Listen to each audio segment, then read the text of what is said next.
Welcome to the deep dive. Today we are immersing ourselves, really digging into a critical and frankly often difficult topic, victims and victimization. Yeah, it's a tough one. It is. You know, when we talk about crime, the focus in the media, public conversation, even the justice system itself, it so often lands squarely on the offender, their motives, the arrest, punishment. Right, the perpetrator gets the spotlight. Exactly. But our sources for this deep dive, they really force a shift in perspective, a necessary one. So our mission today is to move past just that punitive lens and really try to understand the immense human cost, the systemic toll paid by those who are targeted. Yeah. We're going to explore the economic factors, the psychological ones, the social patterns, basically who becomes a victim, why the patterns look the way they do, and how our society tries, maybe imperfectly, to respond. Giving the full picture. Yeah, grasping the true scope, the consequences, the whole context of crime victimization in the U.S. And you can't really talk about scope without tackling the sheer size of the problem first. I mean, our research points straight to the National Crime Victimization Survey, the NCVS. Right. And the main finding, it's kind of mind-blowing. It estimates roughly 20 million theft and violence victimizations happen every single year in the U.S. 20 million annually. Yeah. It's not just a statistic. It's a national crisis almost hiding in plain sight. Wow. 20 million. That's not just a big number. It feels like this ongoing, massive annual weight on everything. It really is. I mean, think about the infrastructure load. That's 20 million police reports, potentially, 20 million ER visits or doctor's appointments, insurance claims, pieces of evidence. It just cascades through the system. Absolutely. It's a huge systemic burden. It goes way beyond the individual trauma, although that's obviously profound. So given that staggering number, we have to ask, Yeah. what are the actual costs? Where does the impact land? Exactly. That's the next logical step. What's the fallout? Okay, let's unpack this then. Let's jump into section 1, the profound costs of victimization. And maybe start with the money, the financial side. Right. The economic reality. Yeah. You could almost call it a hidden tax that victimization imposes on society. A hidden tax. How so? Well, when you add everything up, property damage, lost work days, medical bills, extra policing, court costs, our sources suggest the total hit from property and productivity losses runs into the hundreds of billions of dollars every year. Hundreds of billions. That's, Yeah. wow. That's not theoretical money either. That's real capital pulled away from, building things, innovation, into just fixing the damage. Exactly. Remediation and recovery. And that huge number, it trickles right down to the individual victim. It creates real long-term instability for people. Yeah, the sources mention direct hits to earnings and occupational attainment. Can you elaborate on that? Yeah, it's crucial. It's not just, say, losing a paycheck or two while you recover physically from an assault. Think about deeper trauma. What if it disrupts your education? Or you miss out on promotions because of stress or inability to focus? That lost momentum, it can literally change your entire career path, your lifetime earning potential. So the financial instability becomes this, long shadow cast by the crime itself. Precisely. A legacy of the crime. And that economic burden is huge, but of course, money often takes a backseat to the individual, the psychological toll. Oh, absolutely. These are the costs you can't put on a spreadsheet, but they can be just as devastating, maybe more so. For sure. Beyond the financial, our sources lay out this whole spectrum of individual and relationship costs. Things like vicarious fear. It's just that general anxiety about crime in your community, even if you weren't the direct victim. Right, feeling unsafe in your own neighborhood. Exactly. And then there's the direct personal stuff. Yeah. Intense suffering, stress, strain on relationships, partners, family, and just this pervasive general fear. It shatters your sense of security. And we really need to focus on the clinical side, too. PTSD, post-traumatic stress disorder, seems like a major one. It is one of the most recognized long-term outcomes. The sources describe the symptoms pretty clearly. Depression, anxiety, sometimes self-destructive behavior. This isn't just feeling sad or worried for a bit. It sounds like a fundamental disruption. It is a profound, sustained dysregulation of your emotional baseline, triggered by overwhelming trauma. It often needs serious, dedicated care to manage. And you mentioned something interesting. The sources highlight the role of age. Yeah, the nuance there is important. Trauma doesn't hit everyone the same way. The source specifically calls out adolescent stress. Adolescent stress, okay. It suggests younger victims have this distinct vulnerability. An adult brain is more or less fully formed, but adolescent trauma, that hits during critical periods of development, identity, psychological frameworks. So it's not just creating stress, it's potentially warping the development process itself. It could be. It might actively disrupt how they learn to cope, how they regulate emotions. That can lead to long-term behavioral issues that are really hard to untangle later on. That vulnerability in young people, it kind of naturally leads to thinking about cycles, doesn't it? If a young person is traumatized, what does that mean for their future behavior? Exactly. That's the critical link into what criminologists call the cycle of violence. The cycle of violence, okay. It's this pathway where victims, sadly, sometimes become perpetrators themselves. It forces us to ask, how does being subjected to violence or trauma actually make someone more likely to commit violence later? It shifts from just individual pain to a repeating societal pattern. Precisely. And the data gives us some pretty specific clues about the conditions that fuel this cycle. What are those predictors? The sources mention some specific ones for both boys and girls. Yeah, they're more likely to engage in violent behavior if they experience certain things, like if they were themselves the target of physical abuse. Okay, direct victimization. Right. Also, if they were exposed to violent behavior among the adults in their lives, seeing it normalized. Makes sense. And the third one? This one's critical. If they lived with or were exposed to weapons. So abuse, witnessing violence, and access to weapons. Put those three together. It's like a perfect storm for normalizing violence. Abuse teaches that violence is how you solve problems. Witnessing it makes it seem like a normal part of adult interaction. And weapons suggest the environment is so dangerous, you need aggression just to survive. So violence isn't just learned as an option, it's learned as the option, maybe the only option for survival. That's the devastating logic of the cycle. Okay, so that brings us to section 2. We understand the costs, the cycle, but who is bearing these costs and where? This is where we get into the patterns, the social ecology of victimization. Right. Because environment plays a huge role. Social ecology looks at how time, place, neighborhood characteristics, how these things fundamentally shape your risk. Crime isn't random like fog.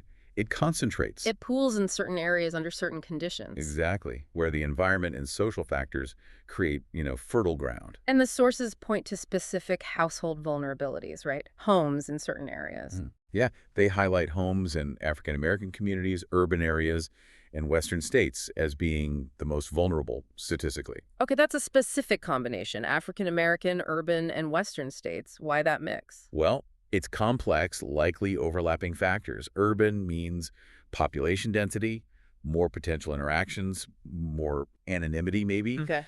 The vulnerability in many African-American communities often links back to systemic issues, economic marginalization, historical segregation, maybe less investment in protective community infrastructure. Right, deeper structural issues. And the Western states factor, that could be tied to things like more transient populations, maybe different social dynamics, even remoteness in some cases. It's a snapshot of where different kinds of vulnerability intersect. And this concentration isn't just in homes, it extends to institutions too, like schools. Yeah, the sources talk about crime in schools, characterizing them as often being populated by high-risk juvenile males. So schools become another kind of specific social ecology. Kind of. A place where those predictors for the cycle of violence, maybe kids exposed to violence at home, maybe some bringing weapons, are concentrated and interacting.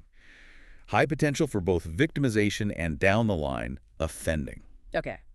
Let's drill down now into the specific victim characteristics, the data on who is most affected. Let's start with age. Okay. So broadly speaking, the data shows that younger people face a greater overall victimization risk than older people. Why is that? Lifestyle. Mostly, yeah. They're out more, often later at night, maybe taking more social risks, interacting more with peers who, statistically, might include more motivated offenders. It fits with theories like lifestyle theory we'll get to. But older adults aren't immune. Their risk just changes. Exactly. The type of risk shifts. Older people are particularly vulnerable to a specific, narrower band of crimes, things like frauds and scams, what we often call elder abuse. Exploiting trust or isolation rather than physical vulnerability? Often, yes. Exploiting social isolation, maybe cognitive decline, sometimes lack of familiarity with technology. The risk becomes highly financial rather than primarily physical. Okay. What about gender? The sources mentioned a key split. Yeah, this is important. Overall, males are more likely to be victims of violent crime, think assaults, robberies by strangers, that sort of thing. But there's a major exception. A huge one. Rape and sexual assault. Yeah. Females are overwhelmingly the primary victims of these specific violent crimes. And there's another crucial gender difference in who the offender is, right? Yes, females are much more often victimized by someone they know, an intimate partner, a family member, an acquaintance. Whereas males Are more often victimized by strangers. This difference is profound. How so? Well, think about the trauma. Violence from a stranger is terrifying, obviously. Right. But violence from someone you know, someone you trust or even love, that carries a different kind of psychological devastation. Betrayal, confusion, shattering of your core relationships. It complicates reporting, healing, everything. Makes sense. Okay, moving to social status. What does the data show there? Here we see this kind of economic paradox. The sources say the poorest Americans are the most likely victims of both violent crime and general property crime. So, concentrated disadvantage again. Lack of resources for protection, maybe living in higher crime areas. Exactly. Less capable guardianship, more exposure to motivated offenders factors from routine activities theory again. But the risk flips for certain types of crime. Yeah, for personal theft, think pickpocketing, theft of expensive gadgets, the wealthy actually become more likely targets. Interesting. So the offender's motivation shifts, targeting high-value, easily sellable goods rather than, say, impulsive violence. Seems likely. Different crime, different target profile. Okay. What about marital status? This one also links back to lifestyle, probably. Never married people generally have higher victimization rates than married people. In the lowest risk group. Widows and widowers, they have the lowest victimization risk overall. So again, it suggests routines matter. Married people, maybe older widowed people, might have more structured, lower exposure lifestyles. Staying home more, less time in public, high-risk settings. That's the likely explanation, yes. Less exposure through routine activities. And race and ethnicity, we touched on this with neighborhood vulnerability. Right. The data reinforces that structural risk. African Americans are more likely than whites to be victims of violent crime. Again, pointing towards those systemic factors, historical disadvantage, concentrated poverty. It's a persistent pattern. It is. Though it's really important to know something else the sources mention. Serious violent crime rates have actually declined in recent years for both black and white individuals. Okay, so while the disparity is still a major issue, the overall trend for violence is downward for both groups. That's crucial context. Absolutely crucial. Things are improving overall, even if disparities remain that need addressing. Now, this next point feels particularly tragic. The idea of repeat victimization. Yeah, this is tough, sometimes called chronic victims. The finding is stark. If you've been a victim of crime once, your chance of being victimized again is significantly higher than someone who's never been targeted. So becoming a victim somehow flags you, makes you more vulnerable going forward. It seems that way. It suggests that the initial victimization might change something about your situation, your environment, maybe even your behavior that maintains that vulnerability. And the sources identify 3 specific factors that predict this chronic victimization, right? They help explain why someone stays a target. Yes, 3 key concepts. First is target vulnerability. Okay, what does that mean exactly? It's pretty direct. Physical weakness, maybe a cognitive disability, or simply lacking effective protection like living alone in an unsafe area. Something that makes the person an obviously easy or accessible mark. An easy target, basically. Right. Second factor, target gratifiability. Gratifiability, how does that work? This means the victim has something, an asset, a characteristic that the offender specifically wants or is drawn to. It might not be wealth. It could be working at a place known to have cash, like a convenience store targeted for robbery. Or, in darker cases, possessing a characteristic that attracts a specific type of predator. The victim gratifies the offender's specific motive. Okay, so it's about fulfilling the offender's specific goal. Exactly. And the third factor is target antagonism. Antagonism, that sounds tricky. It is. It suggests that some aspect of the victim's behavior, personality, maybe even their lifestyle, unintentionally provokes hostility or anger in potential offenders. Now, this isn't victim blaming, right? Absolutely not. It's purely analytical. Maybe someone has a very confrontational style, or perhaps they're involved in illicit activities themselves, which naturally creates conflict and enemies. It's about interaction dynamics that increase friction and potential violence. So vulnerability, gratifiability, antagonism. Those 3 together create the profile for chronic risk. That's the idea, yes. They help explain why the lightning strikes twice, or even more often, for some individuals.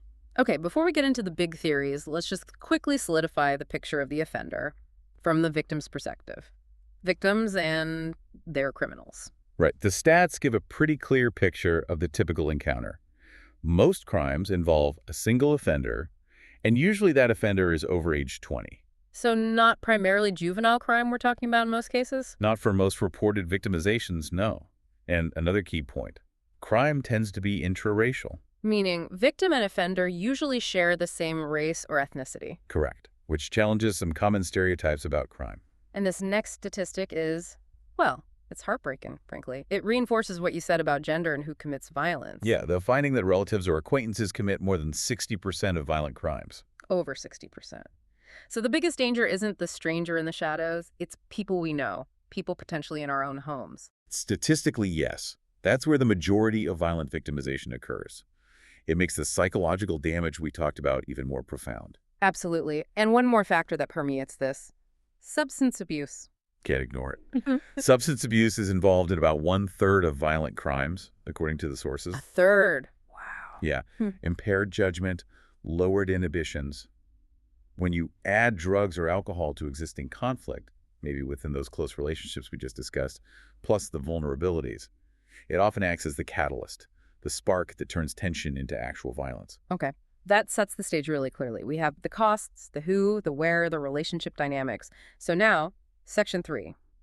Theories of victimization. How do we actually explain these patterns? Right. The data is one thing, but we need the frameworks, the theories to connect the dots. Why do these patterns exist? The sources highlight 4 core theories. Let's start with the first one, which you mentioned can be a bit sensitive. Victim precipitation theory. Yeah, this one requires careful handling. It's probably the most controversial we'll discuss. The basic idea is that in some specific situations, the person who ends up as the victim might have actually initiated the confrontation that led to their injury or death. Okay, initiated. That sounds like it could easily slip into victim blaming. It absolutely can if it's misused or misunderstood. The theory's analytical purpose is to understand the interactional dynamic, especially in things like homicides or assaults that escalate from arguments. It's not about assigning blame. It's about understanding the sequence of events. Got it. And the sources break it down into 2 types. Yes, active precipitation and passive precipitation. Active precipitation. That's when the victim takes a direct physical action first. Maybe they throw the first punch, maybe they pull a weapon first, or they issue extreme verbal threats that directly provoke a violent response. It's an overt act. Okay. And passive precipitation. This is much more subtle and maybe even more controversial. It's when the victim has some personal characteristic or belongs to a group that unknowingly incites the attacker. Unknowingly incites. Like what? Well, maybe the victim belongs to a group the offender hates. Or maybe they are unknowingly competing with the offender for something, a job, a promotion, a romantic interest, and the offender reacts violently to that perceived rivalry.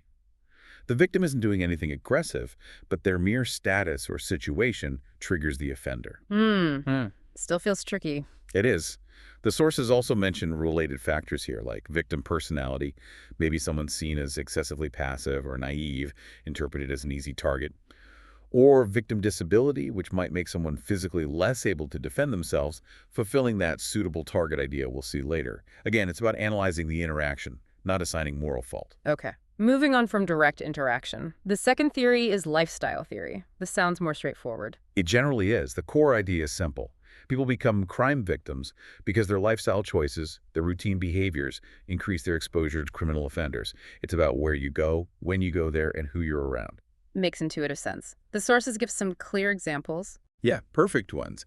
Think about the college lifestyle. Lots of late-night activities, partying, maybe recreational drug use, often happening in places with little supervision. Right. Lowered awareness, maybe being in unfamiliar areas late at night. Exactly. It makes students as a group statistically more victimization prone, just based on those common lifestyle elements. And another example was the criminal lifestyle itself. Yes.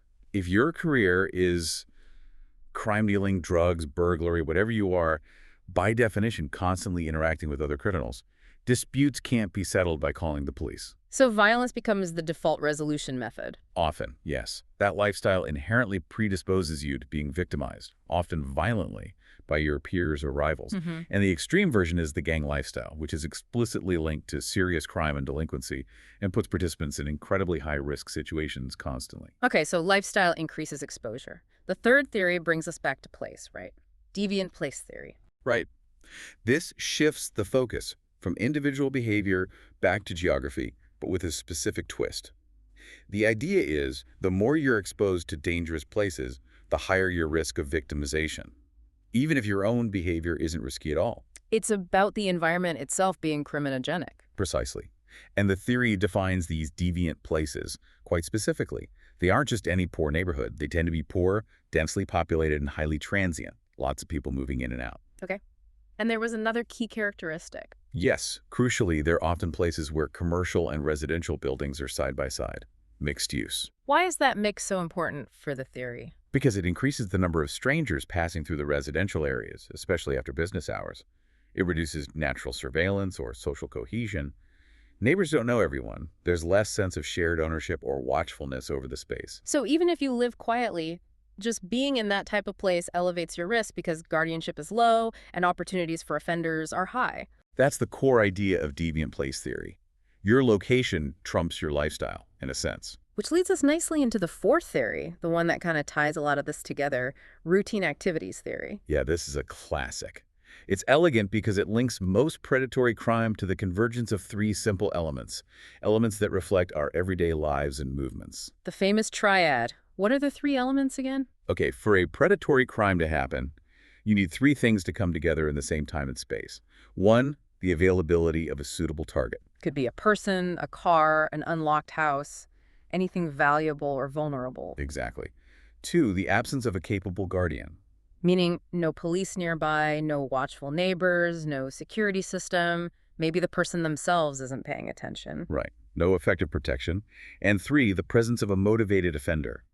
Someone able and willing to commit the crime when the opportunity arises. Suitable target, no guardian, motivated offender. All three must align. Correct. If any one of those is missing, the crime is much less likely to occur. And the power of this theory is how applicable it is, right? Thinking about hotspots for crime. Exactly. Hotspots are places where one or more of those elements are consistently present. Maybe it's a bar district late at night, lots of potential targets, maybe lowered guardianship due to alcohol, plus people looking for trouble-motivated offenders. Or a poorly lit transit station, potential targets, low guardianship. The theory helps explain why those spots are hot. And it also explains the risk tied to living arrangements. Yeah, if your home is in an unguarded area, say bad lighting, no security, isolated the ground, you're missing that capable guardian piece right where you live.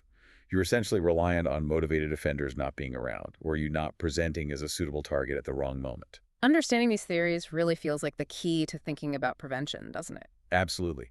If you know the ingredients for crime, you can start thinking about how to remove one or more of them. Okay, so that leads us to our final section, Section 4, the system's response and victim advocacy. We've laid out the problem, the patterns, the theories. How have we as a society actually responded, especially considering how victims were often sidelined historically? Right. There's been a significant shift really starting to gain momentum in the 1980s. Before then, the victim was often, just a piece of evidence secondary to the focus on the defendant's rights. What was the turning point? A major one was in 1982 with President Reagan's task force on victims of crime. This was a big signal at the national level that victims' needs were becoming a priority. And what came out of that task force? Some really foundational recommendations. They argued for balancing victims' rights with defendants' due process. That was a huge philosophical shift right there. Balancing the scales. Exactly. And they pushed for concrete things, giving victims and witnesses protection from intimidation, making restitution by offenders a standard expectation, developing guidelines for fair treatment by the system, and really importantly, expanding victim compensation programs. So moving from just focusing on punishment to also focusing on repair and support for the victim. That was the goal. And this momentum quickly translated into actual laws. The Omnibus Victim and Witness Protection Act came soon after. What did that act do specifically? Several critical things at the federal level. It mandated the use of victim impact statements at sentencing hearings. Giving victims a formal voice in court. For the first time, really. It also beefed up witness protection, pushed for tougher bail laws to prevent witness intimidation, and cemented that mechanism for ordering restitution. And that act had ripple effects, right? The sources mentioned thousands of programs. Yeah, it was a catalyst. It directly contributed to the growth of an estimated 2,000 victim witness assistance programs nationwide. These offered practical help navigating the courts, finding counseling, emergency aid. Real boots-on-the-ground support. Definitely. And then in 1984, you had the Comprehensive Crime Control Act and the Victims of Crime Act, VOCA. This was huge because it authorized federal funding for state victim compensation and assistance projects. So putting federal money behind the effort, making it sustainable. Exactly. VOCA funding became the financial backbone for victim services across the country, and still is today. Beyond those big laws, what other kinds of government programs emerged? Well, a whole range, really. Direct victim compensation funds to help cover crime-related expenses like medical bills or lost wages if insurance doesn't cover it. Dedicated victims advocates employed by prosecutor offices or nonprofits to guide victims through the system. Specialized programs focused on the unique needs of, say, child abuse victims, public awareness and public education campaigns, and immediate crisis intervention teams. It sounds like a whole ecosystem of support started to build up. It did. It's not perfect, but it's vastly different from how victims were treated before the 1980s. I want to circle back to one specific type of program you mentioned briefly, the ones focused on restorative justice, like victim offender reconciliation programs, VORPs. Ah, yes, VORPs. They're fascinating and quite different from the traditional adversarial system. How do they work? They involve face-to-face meetings. Often, yes, facilitated by trained mediators. The goal is to bring the victim and the offender together, voluntarily, to talk about the crime and its impact. Wow, that sounds incredibly intense. It can be, absolutely. But the aim isn't just punishment. It's about accountability, understanding, and potentially healing for both sides. It humanizes the process. Victims get to express the harm directly, ask questions. Offenders have to confront the real human consequences of their actions. And does it lead to practical outcomes? Frequently, yes. It often results in restitution agreements worked out directly between the victim and offender, maybe financial payment, maybe community service. It tries to repair the harm in a more direct way. And central to giving victims a voice, even in the traditional system, is that victim impact statement, VIS, we touched on earlier. Absolutely critical. This is the formal opportunity for the victim or their family to speak before the sentencing judge, either in writing or sometimes verbally. It's their chance to explain the real-world impact. Exactly. The physical, financial, psychological, emotional toll. It ensures the judge has to consider that human damage alongside the legal facts when deciding on a sentence.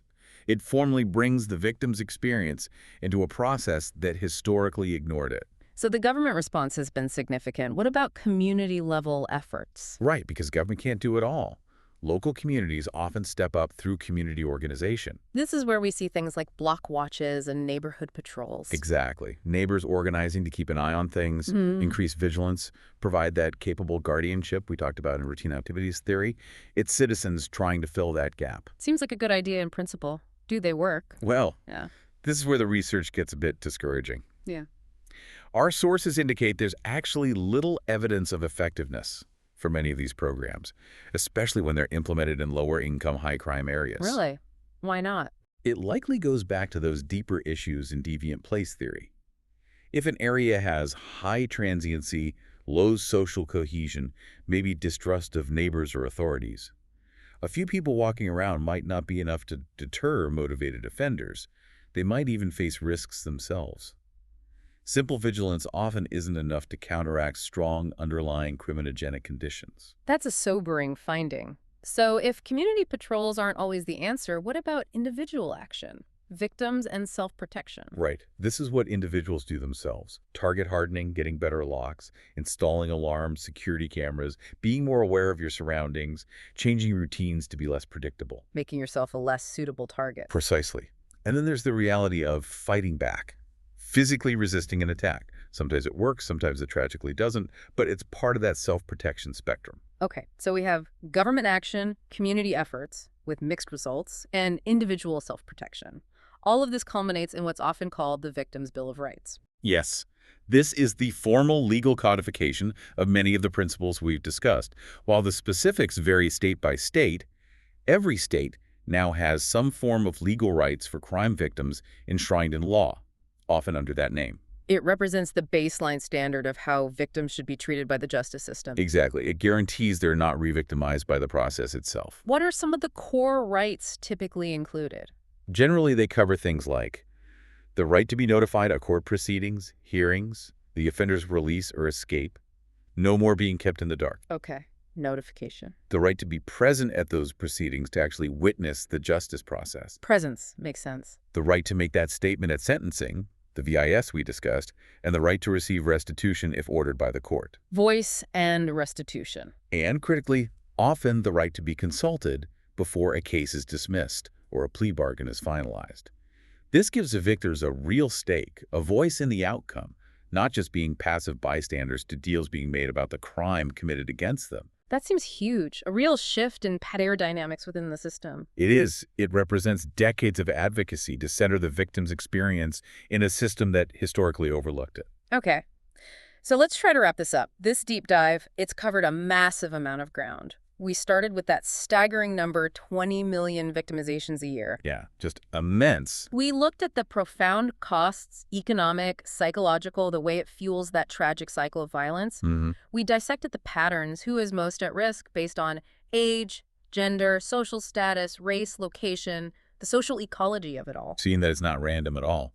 Highly patterned. And we use the theories victim precipitation, lifestyle, deviant place, routine activities to try and understand the mechanisms behind those patterns. Why crime happens, where and when it does. And the core takeaway, I think, is that clear link between personal behavior, geography, social structures, and risk. Victimization isn't just bad luck. It follows predictable social pathways. Which moves the conversation, as you said earlier, from just misfortune to something that is potentially predictable and therefore maybe preventable. Hopefully. So that leaves us with a final provocative thought for you, the listener, to chew on after all of this. We saw how the system's response evolved: compensation, rights, restitution, largely reactive measures after the crime happens. Right, dealing with the aftermath. But now, think back to those factors predicting chronic or repeat victimization. Remember, target vulnerability, target gratifiability, target antagonism. Does our current system of rights and compensation really get at the root causes of why certain individuals stay vulnerable, why they remain high-risk targets over time? That's a tough question. Does it address the why or just the what happened? Exactly. And then think specifically about routine activities theory. That triad. Suitable targets, capable guardians, motivated offenders. We heard that simple community patrols often aren't effective, especially in high-risk areas. Right, the evidence isn't strong there. So what does that theory suggest communities could do proactively, maybe universally, to disrupt that crime equation, especially for those chronic victims? Is the answer better target hardening? A massive investment in effective guardianship, whatever that looks like beyond patrols? Or is it fundamentally about reducing the pool of motivated offenders in those deviant places? Where should the focus be? How do we apply the theory to genuinely prevent victimization, not just respond after the fact? How do we break the pattern, not just pick up the pieces? That's the challenge. The data and the theories lay bare for us. Definitely food for thought. Thank you for joining us on The Deep Dive.